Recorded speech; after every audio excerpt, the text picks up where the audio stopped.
Well, good evening, everybody. Welcome to tonight's presentation in the Current Legal Problems series. Can I say thank you on behalf of myself and Professor Joe Tomlinson to Maria and to the faculty for hosting this valuable discussion tonight. I'm just going to very briefly introduce Joe, if I may. He will be known to quite a number of you in the audience, and for very good reason. He's the Professor of Public Law in the University of York. He's the Director of the Administrative Fairness Lab in the university's Law School, and he's presently working with the Nuffield Foundation and on the IFS, Institute of Fiscal Studies, Transforming Justice project, but also with a collection of institutes and funders in the field of fairness and social justice. Joe and I first collaborated on research when he was a member of the Administrative Justice Council, and I, for my sins, was the founding chair and senior president at the time before I retired from the judiciary. He continued his iconic work there and has made groundbreaking has been involved in groundbreaking thinking across the public law landscape and in the Nuffield Foundation at the moment, and also actually at Oxford University, where we are doing a number of horizontal studies. We are extraordinarily grateful to his continuing work in the field, and I'm delighted still to be a collaborator with him in innovative work of significant value. His topic tonight is the social context of procedural fairness. So we're looking at both perceptions and substantive reality, that is, outcomes, if we ever had the data in order to know what those outcomes may be. But feel free to challenge him, and indeed both of us, later on in the Q&A about topics like that. His hypothesis neatly fits the trust, respect and confidence markers of behavioural attitudes towards the rule of law and justice systems. And his conclusions and insights are a timely reminder of the impact of dysfunctional and degraded justice systems, my judgment call, not his, on people. So again, please ask and let's see where we go. And perhaps a wake-up call to do something about it. There is an opportunity. Joe always provides research solutions to the problems he identifies, and tonight is no exception. So Joe, the floor is yours, and we look forward to a fascinating evening. Thank you.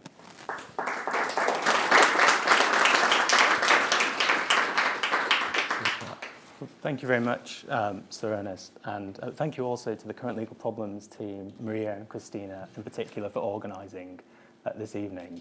And thank you all for coming out on a cold and rainy London evening. So my topic tonight is the social side of fair process. I'm going to be talking in broad terms about an area of research that I've been working on, which is underpinned by lots and lots of technical, complex individual studies. But I'm going to save you lots of regression tables and statistical tables, and I'm going to focus tonight on the big idea that I'm trying to explore. So specifically, my intention in tonight's talk is to talk about 4 areas. First, to introduce the idea of the social side of fair process. Second is to highlight the evidence that we see in the literature for what I'm calling the social side of fair process. Third, based on reflections for work I've been doing with my colleagues at the Administrative Fairness Lab, at the University of York over the last 2 years or so, based on reflections from that work, identifies ways in which we might need to change how we think about the idea of fair administrative process. And I'm going to conclude briefly by offering some implications for research and policy. Okay, so first, let's see, clicker. There we are. First, the central idea. So what is the social side of fair process? Okay, so we're going to start with some basic premises. So in a country like the UK, millions of people every day interact with public administration. We do that when we interact with the NHS, with benefit systems, with immigration services, planning decisions, all kinds of different interfaces between the individual and the state. We might call these everyday interfaces between the individual and the state.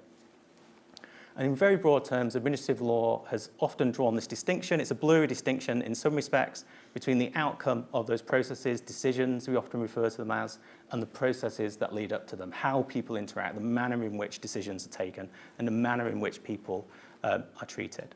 And administrative law has often placed a great deal of emphasis on process, on fair process as an idea. So we might state the proposition something like this, that separate from the eventual outcome, the manner in which people are treated and in their interactions with administration is a matter of fairness. It's a broad idea that we see in administrative law. And there's lots of ways that this is stated in the literature. There's lots of articles that articulate this in different ways. This is one of my favourite examples, which comes from a debate in the early 1960s in New York between a professor of social science and administrative law professor, K.C. Davis. The social scientist was Nathan Grunstein. And Grunstein was arguing many decades ago now that social science was going to revolutionize administrative law. And one of the things that he thought was going to change is that there'll be less focus on process and procedure. And Grunstein complained procedure has been an obsessive concern of administrative law. And K.C. Davis had a great response to this. He said, this is like saying the birth of babies has been an obsessive concern of obstetricians. The basic problem of administrative law, procedure is the essence of administrative law, apologies. The basic problem of administrative law is what procedures should the government use for getting the results they want? And this is a really good articulation of how central this idea is to administrative law. So we have this core concept, which I've just broadly articulated, and the research literature that's developed in administrative law has looked at this concept from different perspectives. So we might say that the idea of fair administrative process has different sides, to say it casually. So in broad terms, we might think there's a legal side to this idea. So in the legal side of the research, what we tend to see are questions about what the courts are doing, what the principles of law are related to fair administrative process, lots of discussion about things like bias and natural justice, increasingly discussion around human rights and legislative standards of procedural fairness. So there's lots of interesting and detailed work in that space. There's also been a lot of discussion of what we might call the normative side of the idea. Generally, the broad question that's being examined in this respect is why do we have procedural fairness? Why is procedural fairness important? So some people argue in that research that it's about the dignity of the person interacting with administration. Others would say we have procedural fairness because we want it will improve the quality of decisions that will result. It will improve institutional quality. So there's lots of discussion, often tied to philosophical literatures on the normative side of fair process. Slides budge my text along a little bit here, but this says administrative design side, if you can't work it out. And broadly what I'm referring to here is a body of literature that has developed, particularly in the last 40 years or so, and developed particularly under the influence of the work of people like Jerry Mashaw in the US, which has sought to emphasize what we might call almost the management side of fair process, the idea that the kinds of processes we get are highly dependent on the way that public administrators organize systems and try to legitimate those systems in practice. So when you look at the literature on fair administrative process, you see all of these sorts of broad sides of the debate. Now, what I'm going to argue tonight is that there's a social side to administrative process, which is often touched upon, but not fully examined. And this is the central idea which I'm going to try to develop. So the social side of administrative process, fair administrative process, as I define it, is that whether people perceive administrative process as treating them fairly, and the potential for knock-on consequences on how people think and act, and in turn, the knock-on consequences on the capacity of the state to deliver policy effectively. So the idea, in simple terms here, is we're all going around in our everyday lives interacting with the administrative state in lots of different ways. The way that people feel about their treatment in those processes builds up, develops attitude, encourages attitudes and behaviours, and that can also have an impact in the longer term on the capacity of the state to deliver the kinds of policies that it wants.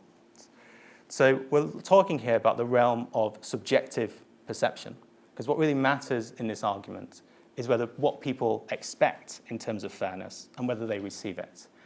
And I'm going to talk about fairness, use the word fairness throughout here, procedural fairness, but the same also applies to procedural unfairness.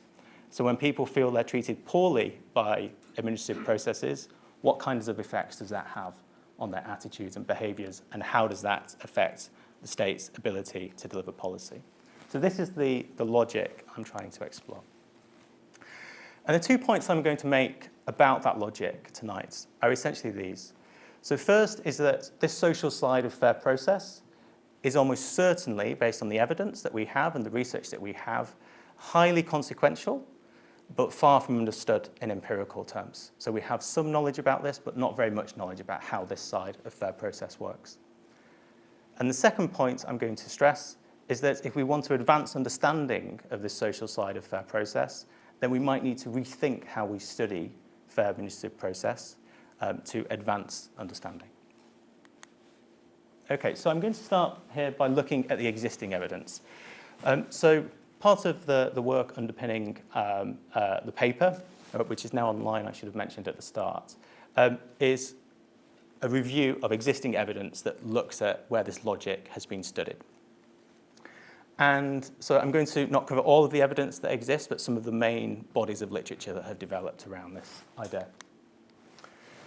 So potentially the essential seminal reference points in relation to this idea is Tom Tyler's work on frontline policing. Okay, so this was work developed in the US, in Chicago in particular.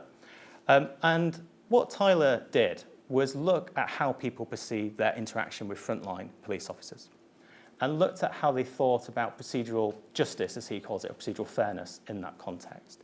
He came up with a model of what fairness looks like, procedural fairness looks like in those contexts. And that's become a very influential model in the literature. But a very important part of Tyler's argument is not only do people define procedural fairness in a particular way, that if police officers regularly act in a way that conforms with a particular idea of procedural fairness, then people will trust authorities more, they'll perceive them as more legitimate, and they're more willing to comply with the law.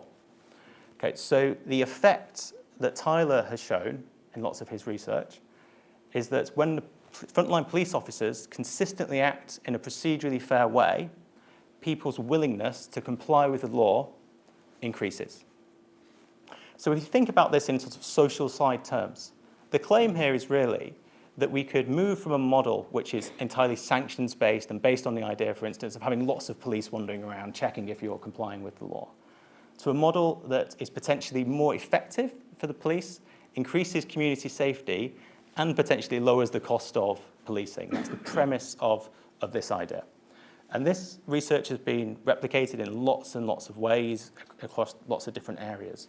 It's the most developed instance, if you like, of this idea. We have seen this idea of procedural justice expand into other domains as well. Tyler himself has worked with different people to develop this idea in other domains. One of the most interesting studies I think he's completed is around healthcare. And what he was trying to examine with his colleagues in this 2014 paper was when you approach a physician, a GP, a doctor, and they give you advice, do you comply with the advice you get? So if you're told to change your diet or take a particular medication, do you do as you're told? And what Tyler found is that when patients felt they were treated in a procedurally fair way, so for instance, were given a chance to have a voice to provide the full information about their situation, and that doctors respected that, treated them with respect, and so on and so forth, is that patients were much more likely to comply with the advice that they were given. Again, this was done in the US, so this is in a private medical setting. But if you can imagine these ideas in the UK, at GPs appointments, last year there were 358 million GPs appointments. Almost all of them end in some kind of advice. And so if you imagine this at a social side level, not only is there potential for improved care outcomes, which is something that this study found, but also systemic benefits in that people don't necessarily have to keep going back if they've not followed advice, etc., etc. So underlying this study was this idea that process can have substantive social outputs, both for people and services. I'm not going to linger on this one. This is a recent study by Whitlader et al., which looked at similar ideas in the context of weight management services in the US. And what they found is that where the people leading the weight loss program were acting in a procedurally fair way in accordance with people on the program, outcomes improved. People lost more weight. So the objective metrics here, the objective measures, revealed that procedural fairness was linked to outcomes here. This, I think, is a particularly interesting example because it shows the power that interactions can have on deeply ingrained habits and behaviours, and here, really clear evidence of that, of those outcomes. Again, you think about this in the context of running a health service like the National Health Service. The potential for these ideas, I think, are pretty wide in scope. There are some studies from tax as well. I think the best example of this is Christina Murphy's work. And in a 2005 paper, she studied taxpayers in Australia. And in essence, what this boils down to is that there's clear evidence that when taxpayers feel that they are treated in a procedurally fair way by taxation authorities, they are much more willing to put their cards face up on the table, much more willing to pay taxes. This is more effective than the threat of penalties, and they were more willing, well, less willing to try to get around tax rules, essentially. They're more willing to comply with the spirit of the rules. So again, thinking about this in the UK context, there's I think on current estimates, a £35.8 billion tax gap. Governments are constantly wanting to close the tax gap and coming up with lots of aspirational ways to do so. In the context of those sorts of issues, these kinds of interventions could be particularly useful. So that's just a whistle-stop tour of some interesting studies that I think capture the sort of social side effects that I'm talking about this evening. And in very broad terms, what we know from that literature is that fair process can be good for substantive outcomes. So we can state it like this, that fair process can be good for health, for tax, community safety, and all the other kinds of outcomes I mentioned. And there's clear evidence for those links. The constraints or the limitations of the current understanding are, I think, manifold, but there's two that I just want to flag at this stage. Firstly, what a lot of this research is based on is taking a model that was developed in policing and exporting it to different settings and seeing if it holds. Policing is a very particular kind of administrative or state power, and it's not necessarily the case, and I'll come on to this a little later on, that what people look for in interactions with the police is what they'll necessarily look for in interactions with other kinds of public services.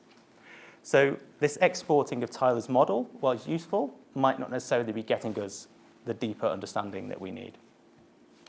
The second thing that's worth flagging about the existing literature in this respect is that there's a almost exclusive focus on compliance outcomes. If you treat people fairly, are they more willing to comply with rules or instructions or advice, whatever it might be in the particular context?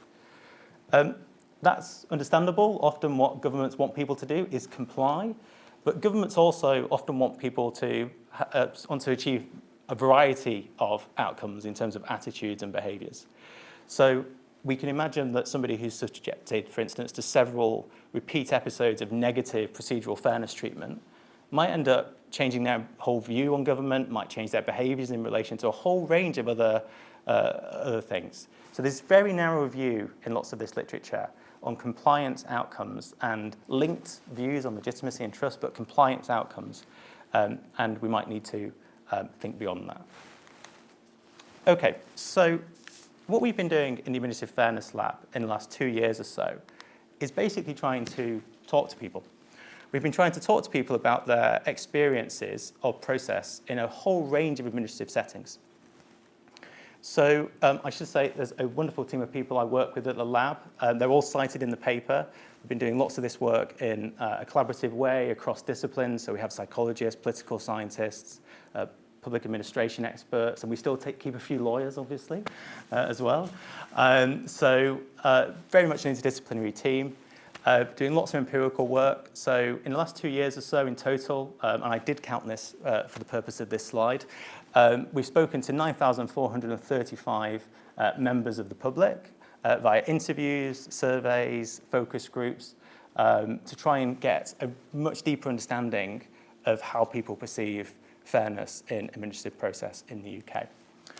So what I'm going to present here flows from that work. And I'm not going to talk about one particular study. I'm going to reference lots of different studies to make the points that I'm hoping to make. And these are broad reflections from doing this work rather than particular specific conclusions about any particular administrative setting. And there are 3 points I'm going to make. So the first is about how we think about what fair process means. So what does fair process look like to people when they interact with the state? And the key point I want to make here is that it is often highly contingent on the context. Okay, so the essential point here is when you approach a benefit service or an immigration service or a health service, or you apply for planning permission, or you do all the kinds of things that we interact with the state to do, people are often looking for different things in different contexts. The public have often very complex sensibilities about procedural fairness. In some areas, they might expect lots of what we might call Rolls-Royce procedure. They might expect a lot of procedure. In other areas, they might be willing to accept a little bit less to trade off other kinds of virtues. But they'll also look for different kinds of qualities in process.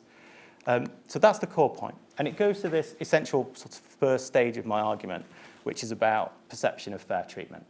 If we're going to follow this logic, we have to think about what does fair process actually look like to people in different settings. And this is quite a familiar idea for administrative lawyers. So there's lots of case law which has lines in like this: the standards of fairness are not immutable, they'll change over time. There's lots of judgments that say context is everything, or similar kinds of things. The principles vary from context to context. This is an idea that administrative lawyers are relatively comfortable with. But just to kind of demonstrate this point more clearly in empirical terms. So this was the model of procedural fairness that Tom Tyler developed in the policing context. So when he went out and did lots of studies, particularly around Chicago, this is the definition of procedural fairness that he developed. So it had 4 parts. I won't read all of this out. And this model has been, as I said, incredibly influential. And essentially is voice, neutrality, respect, and trustworthy motives. Those are the 4 key parts of procedural fairness as he defined them. And it's been proven, as I said, over and over again, that this is what people look for in interactions with street-level police officers. Now, one of the projects that we've been doing in the last couple of years, which is generously funded by the Nuffield Foundation, is asking the same question in the context of universal credit. So in universal credit in the UK, it's one of the largest benefit in the UK. People interact with it in an entirely different way. It's online. You'll be filling in a journal. You might be speaking to people at a job centre. And you're approaching that service for a completely different reason to why you might have an interaction with a police officer on the street. You're seeking some kind of support.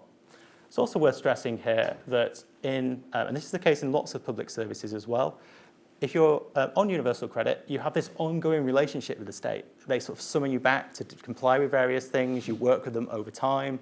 So it's not just a one-off interaction on the streets. It's a much more long-term relationship.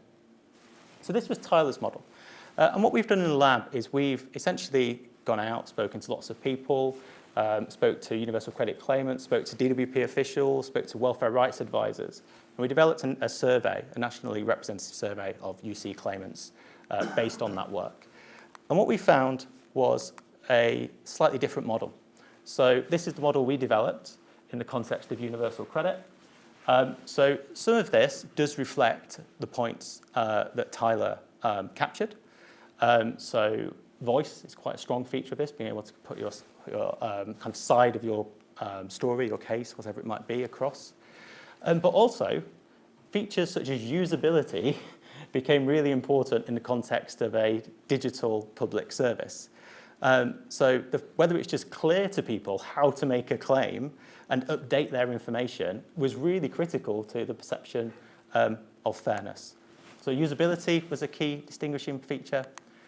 Another key distinguishing feature is what we've labelled as efficiency was also really important for people. And this was the idea that people can easily contact officials to ask for assistance and to ask questions, and that they got a relatively prompt response in reply. So I guess that one of the key distinctions here between the policing context and the social security context is if there's a police officer stopping you on the street, you very much know about it and you've got their attention and they have your attention. When you're engaging with a welfare bureaucracy, often it's about trying to get the attention of the system and trying to ensure they've understood what you've said.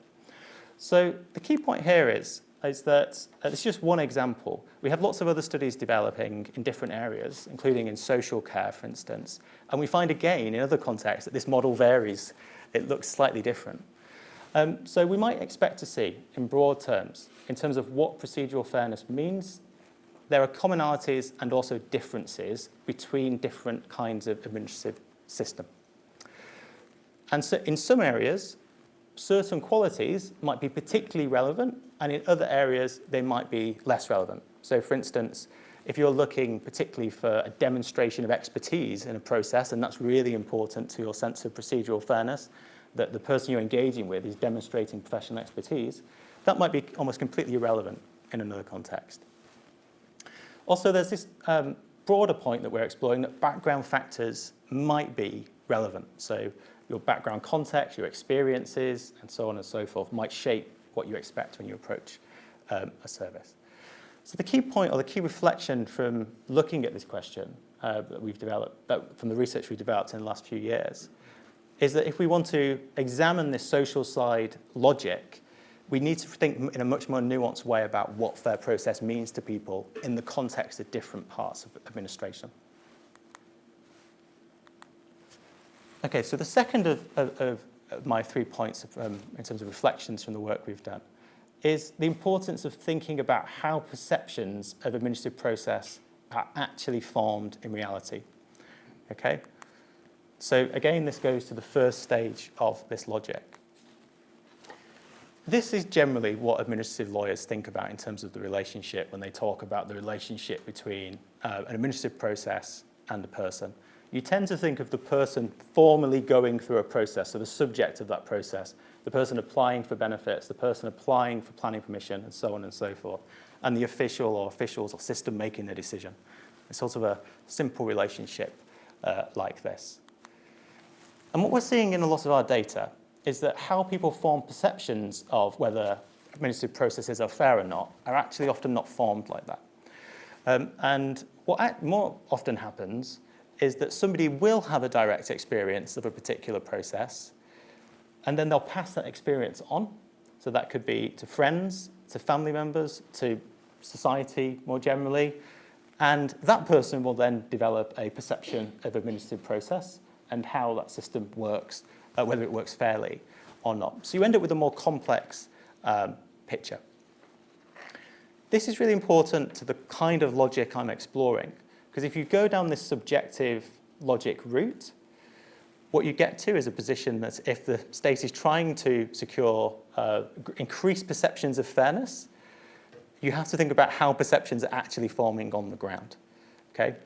Another way of thinking about this is if I asked, and we've done this in various different discussions at the University of York, when we ask people, do you expect a particular service to treat you fairly? If you think about what your basis of your evaluation of that is, it often doesn't come from your direct first-hand experience. It comes from something you've heard, or a family member, or a neighbour, or somebody else. Because often we don't experience all of these services, but we often have evaluations of how they're going to treat people.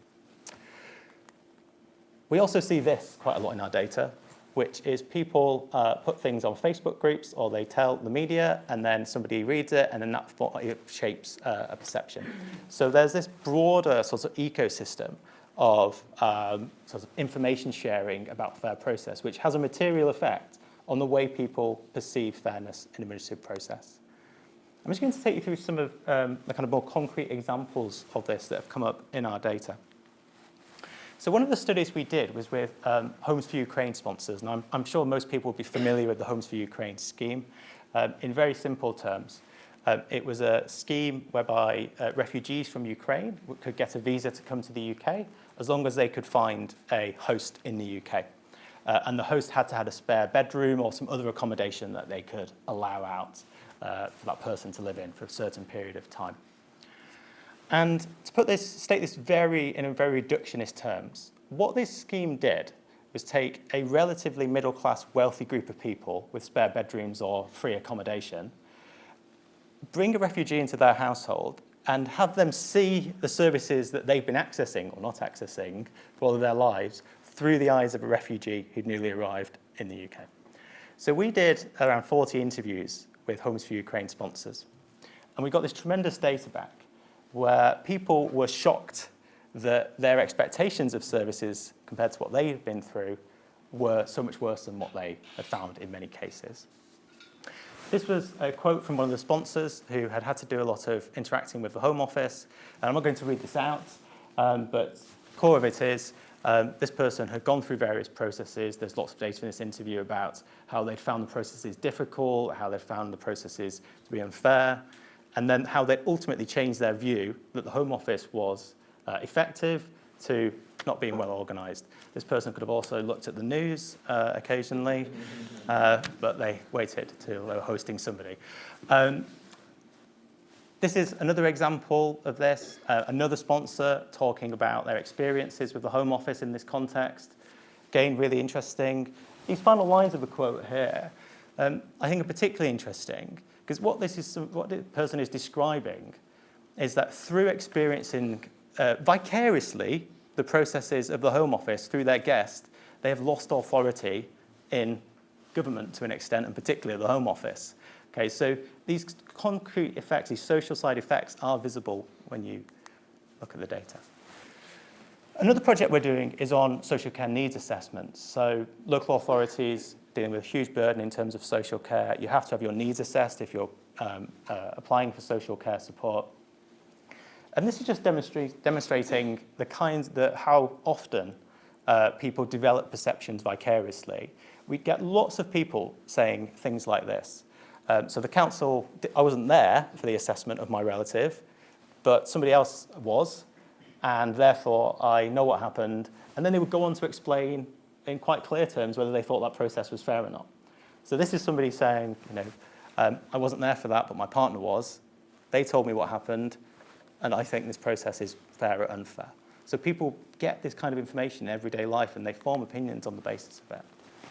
Another example from the same study is in relation to Facebook groups and social media.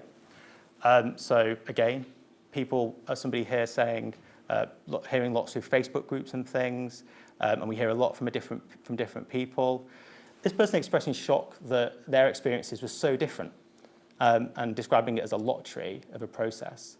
Okay, so this was somebody who had a reasonably good perception of the fairness of the process that they'd been through, had gone and interacted on social media, heard negative stories, and adjusted their evaluation of how that system was operating. Again, another example here of you hear news, this sort of thing is often said.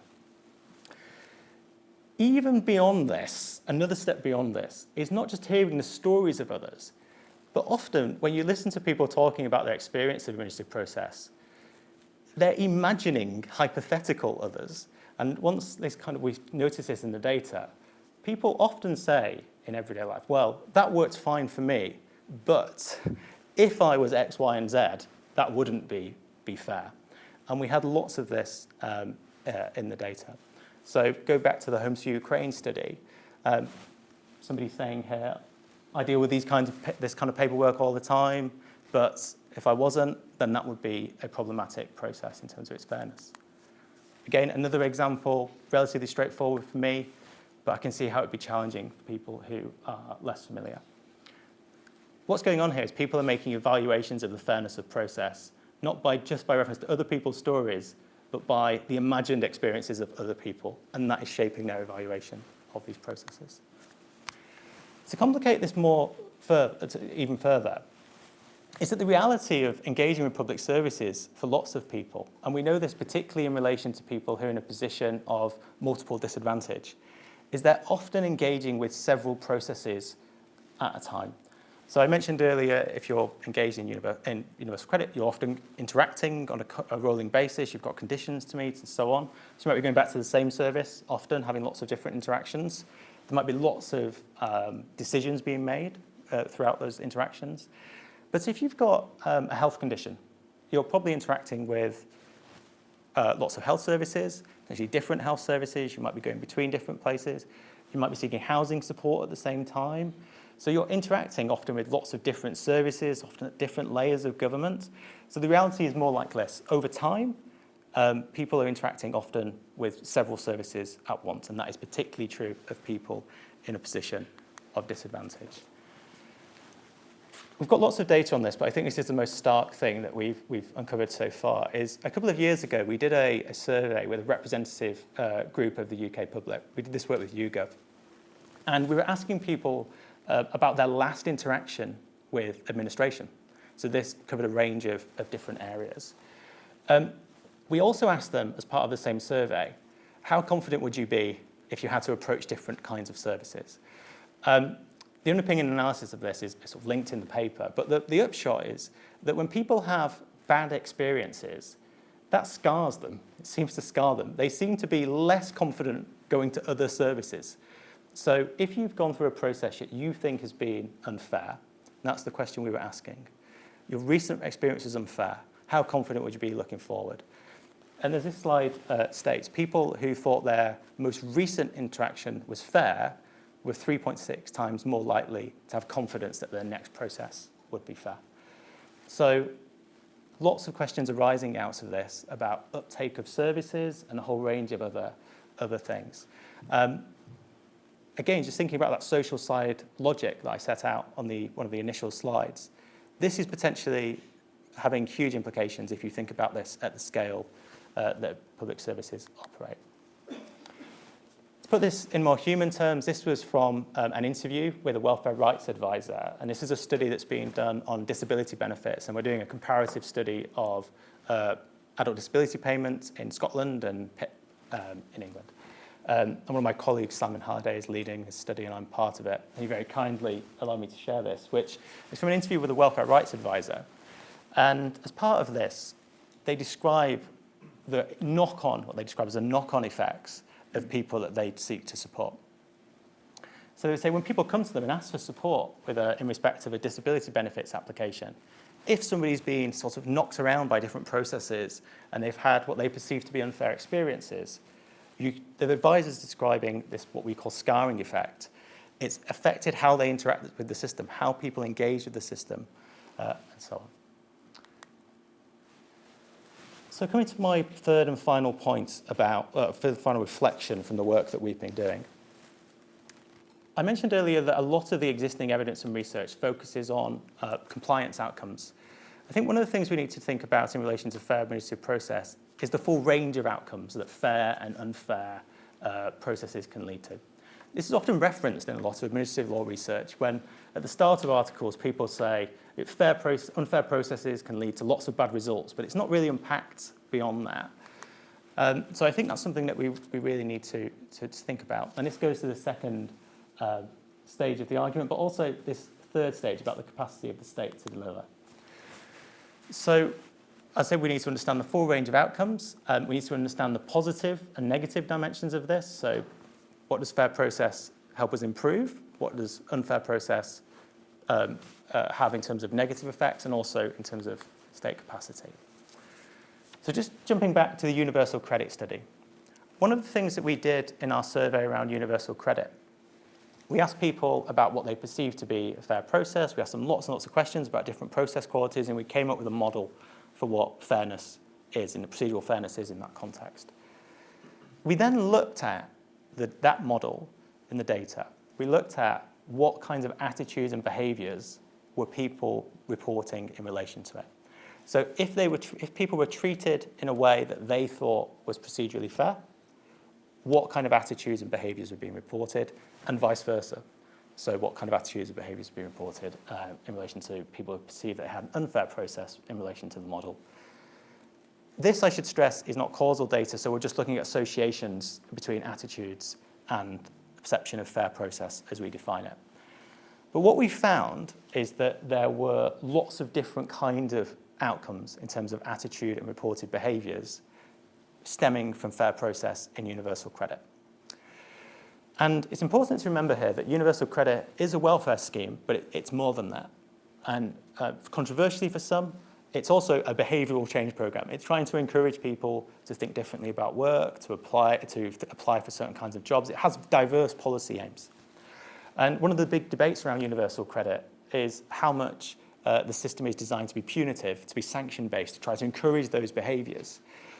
So in relation to that context, what we see in our data is that when people perceive that they've been treated fairly in terms of the processes that they've gone to, not outcomes, processes, we see these attitudes and behaviours reported as well. So an increased willingness to share information with the department, which can be particularly important in relation to maintaining a claim in the system and to making sure you don't fall foul of fraud and error rules within the system. I'm not sure whether the Department of Work and Pensions would like this one, but an increased willingness to complain. So the logic here is that you'd think if you had a really bad time in a universal credit process, you'd be more willing to complain. What we see often, and it's borne out here, is that if you have a really, really bad time in a universal credit process, you think, what's the point of complaining? It's not worth it. So you're potentially more confident and willing to complain if your processes are fairer. This is really important, I think, from the point of view of social security policy. Willingness to cooperate with the department is reported as higher when people experience fairer processes. Confidence about finding a job, and increased work ambitions. So what we hope to do in the future is follow these ideas through and show that there potentially is a really substantive policy side to fair process in these sorts of contexts, and that arguably fair process is a more effective route to achieving these sorts of policy aims, if the government has them, than few punitive routes. So I'm going to just take a couple of minutes to, am I doing okay for time? Perfect. So I'm going to just wrap up by saying what I think some of the key implications of this thinking are for research and policy. So I should be really clear. What I'm not suggesting is that we, as administrative lawyers, need to stop paying attention to what the courts are saying or what statute is saying or the administrative design side of the equation. What I'm saying is that I think we can enrich our understanding of fair administrative process as an idea by thinking about this social side. This is the substantive effect of fair process. This is why I think we've almost understated, in some respects, the impacts of process in broader policy terms. So this does lead to lots of problems, though, that's probably apparent in the course of my presentation this evening. So one is you get lots of conceptual complexity here. What I'm talking about here is potentially having procedural fairness definitions that vary from service to service. That is just complicated. I'm not denying that, and there's certainly a place for general standards in law and in government, I'm sure. But if we want to understand these sorts of effects, I think it's really important that we move to having a much more nuanced grammar, if you like, of what fair process is across different kinds of services. We need to expand the evidence base in relation to all of the points I've made. It is so focused on policing and exporting that initial procedural justice model that we need to do a lot of work to think about what contextual, what different context makes across a whole range of services. And this does bring a lot more methodological complexity. For the projects that we've been doing, as I said, we've been working across disciplines, and that's not just something that we've wanted to do, it's something that we've had to do to be able to do this work. But I do think this can allow us to really advance our understanding of fair administrative process and why it matters. In terms of policy, it's pretty common, I find, in policy discussions for fair process in administration to be seen as part of the way that policy is delivered. The implication, I think, of what I'm suggesting in terms of this social side argument is that it should be seen as part and parcel of substantive public policy. Getting fair process right can have substantive outcomes in the same way substantive policy can have substantive outcomes. And if you don't get fair process right, it can undermine your substantive policy as well. So this should be seen, I think, as part and parcel of effective policy delivery. And that shouldn't just be seen from, that can be seen both from the point of view of encouraging positive attitudes and behaviours in society, but also in increasing government's capacity to deliver policy effectively. And one final point in terms of the policy implications here. In all administration, in all processes, there are trade-offs in how things are organised. And I'm not trying to say you can make processes fair and all these problems go away. There are always going to be trade-offs. But what we see in a lot of the studies that we've been doing is that often small and low-cost interventions and changes can make a big difference to perceptions of fairness. Okay.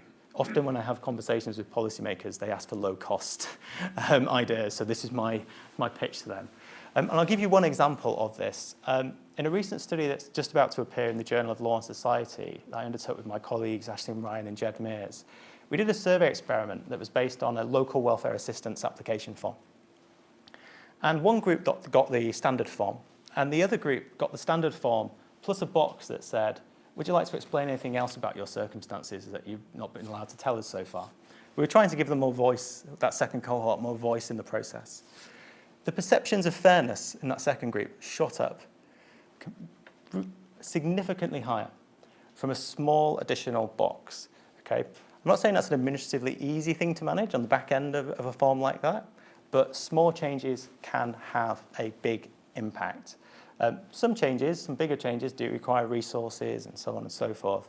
But there's a lot of scope here to have big effects with small changes. That's the view that I'm coming to anyway.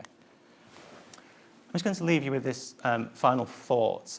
Coming back to the survey that the lab did a couple of years ago, this was just as the fuel crisis in Europe was developing and everyone was concerned about paying their energy bills. We asked people how confident they would be that if they had to go through very common administrative processes, that they would be treated fairly. We asked about a whole range of different processes. There's some stats here in relation to fuel poverty. So this was the time when we didn't have the clear idea, but if you had to apply for assistance, how confident would you be that the processes would be fair? Social care, we asked about, if you had to apply for yourself or a family member or a friend, and universal credit. And this was a generally representative sample of the population. What we found in this survey is that lots of people had reported that their last interaction with government was reasonably okay. Some had worse times on their last interaction, but lots of people had a reasonably okay time in terms of the fairness of the process. But still, when you ask them about their confidence in applying to or going through other kinds of processes, they reported exceptionally low numbers, being confident. Okay? And I guess the question that I want to leave everybody with tonight, based on that logic of the social side effects of fair process, is what would the world look like if those numbers were much higher? What would government capacity look like, and what would society look like more generally? I'll stop there. Joe, thank you very much indeed.